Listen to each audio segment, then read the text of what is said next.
പഠനത്തെ ജീവിതാനുഭവങ്ങളുമായി ബന്ധിപ്പിക്കുന്നതിനായി അന്തിക്കാട് KGM സ്കൂളിലെ വിദ്യാർത്ഥികൾക്ക് വ്യത്യസ്തമായ ഒരു പഠനയാത്ര സംഘടിപ്പിച്ചു.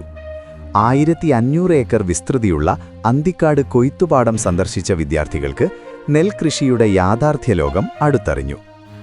നെൽകൃഷിയുടെ വിവിധ ഘട്ടങ്ങളെക്കുറിച്ച് മുതിർന്ന കർഷകനായ അറയ്ക്കവീട്ടിൽ മുഹമ്മദ് കുട്ടികൾക്ക് ലളിതമായി വിശദീകരിച്ചു നൽകി. വിത്തുവിതയ്ക്കൽ മുതൽ വിളവെടുപ്പ് വരെയുള്ള പ്രക്രിയകൾ വിശദമായി പരിചയപ്പെട്ടതോടെ കുട്ടികളിൽ കൃഷിയോടുള്ള ആകർഷണം വർദ്ധിച്ചു. കൊയ്ത്തുപണികൾ നേരിൽ കണ്ട അനുഭവം വിദ്യാർത്ഥികൾക്ക് പുതുമയായിരുന്നു.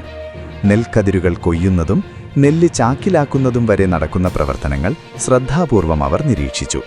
കർഷകരുടെ കഠിനാധ്വാനത്തെക്കുറിച്ചുള്ള ബോധവും കുട്ടികൾക്ക് ലഭിച്ചു. പാഠപുസ്തകങ്ങളിൽ ഒതുങ്ങുന്ന അറിവുകളേക്കാൾ ഇത്തരം അനുഭവ പാഠങ്ങൾ കുട്ടികളുടെ സമഗ്ര വളർച്ചയ്ക്ക് സഹായകരമാണെന്ന് പ്രധാനാധ്യാപകൻ ജോഷി ഡി കൊള്ളന്നൂർ അഭിപ്രായപ്പെട്ടു. പ്രകൃതിയോടുള്ള അടുപ്പവും കൃഷിയോടുള്ള ആദരവും വളർത്തുന്നതിൽ ഈ സന്ദർശനം വലിയ പങ്കുവഹിച്ചു. വിളഞ്ഞു നിൽക്കുന്ന നെൽപ്പാടത്തിന്റെ സൗന്ദര്യം ആസ്വദിച്ച കുട്ടികൾക്ക് സന്തോഷവും കൗതുകവും നിറഞ്ഞ ഈ പഠനയാത്ര മറക്കാനാവാത്ത ഓർമ്മയായി മാറി. കൂടുതൽ വാർത്തകൾക്കായി താഴെ കൊടുത്ത ലിങ്കിലൂടെയോ ഫോൺ നമ്പറിലൂടെയോ എൻ്റെ നാട് വാർത്ത വാട്സാപ്പ് ഗ്രൂപ്പിൽ ജോയിൻ ചെയ്യുക. 8129622842.